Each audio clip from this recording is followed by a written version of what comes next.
In the previous lesson, we explored the big question: what problem does blockchain actually solve?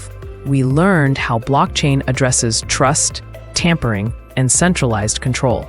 Now, in this lesson, we go one level deeper. We are going to understand the core properties that define how blockchain truly works: immutability, decentralization, availability, finality, and performance trade-offs. Today, we move from why blockchain exists to how blockchain behaves at the system level.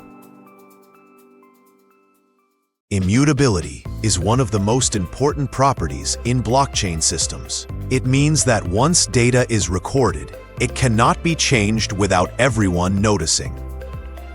Each block contains transactions, plus a cryptographic fingerprint called a hash. If someone attempts to change even one value, the hash changes, the link breaks, and every block after it becomes invalid. Immutability protects audit trails, preserves shared truth, and builds digital trust across parties who may not fully trust one another. Decentralization means there is no single authority that controls the ledger. Instead of one master database, blockchain distributes identical copies. Each node verifies rules, validates transactions, and reaches agreement through consensus. No single node can rewrite history or censor users. Decentralization exists on a spectrum: centralized systems, consortium systems, and public permissionless blockchains. As decentralization increases, censorship and manipulation become harder, and resilience improves. This brings new challenges. It is about removing unnecessary trust in any single party, replacing it with transparent, verifiable systems. Availability answers a simple but critical systems question: what happens if part of the network fails?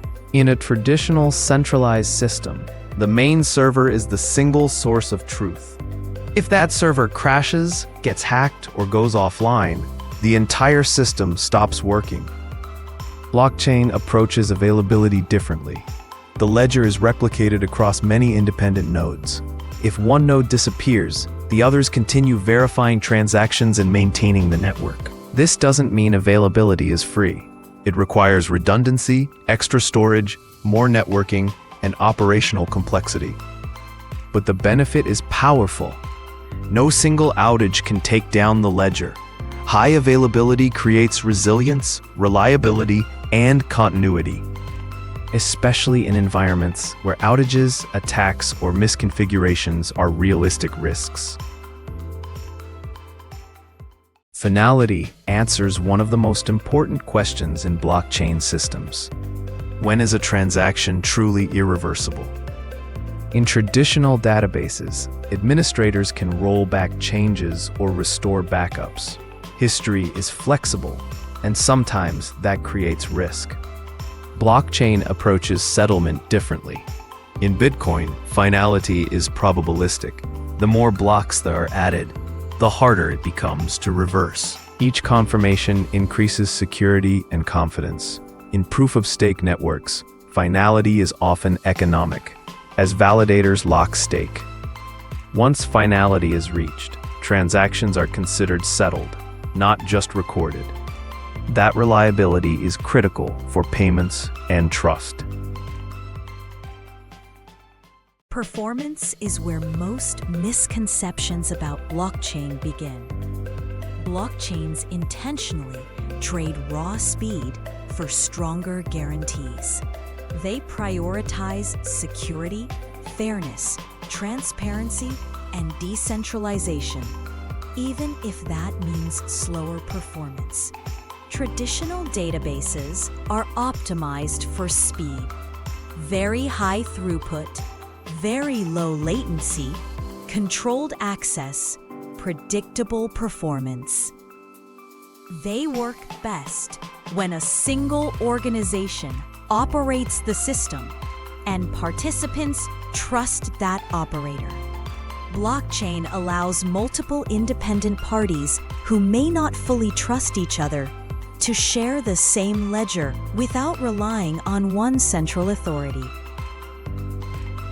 To achieve that, it adds consensus steps, verification, and replication. That extra work introduces latency and reduces throughput. But it increases trust, integrity, and tamper resistance. The key idea is simple. Databases optimize for efficiency. Blockchains optimize for trust. They are tools designed for different problem spaces. One does not replace the other. Before choosing blockchain, slow down and ask the right questions. Do multiple independent parties need to write to the same ledger? Do they not fully trust each other to maintain records honestly? Is tamper resistance crucial because data must never be quietly changed? Would a central failure, outage, or compromise create serious risk? Is transparent, verifiable history more important than raw speed? If most answers are yes, blockchain may be a strong fit.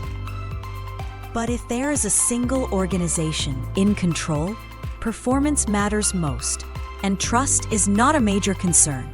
A traditional database is simpler, cheaper, and faster.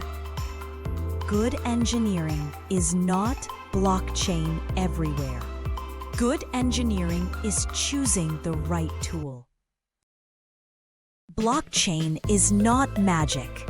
It is a careful set of trade-offs designed to solve the problem of digital trust.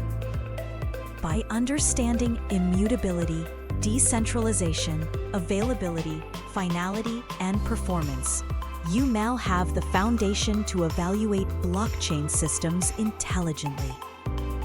In the next lesson, we go deeper into blockchain design itself. We'll explore the different types of blockchains, public and permissionless networks, private and permission systems, consortium blockchains, and hybrid models. This will help you understand where each kind of blockchain actually fits in the real world.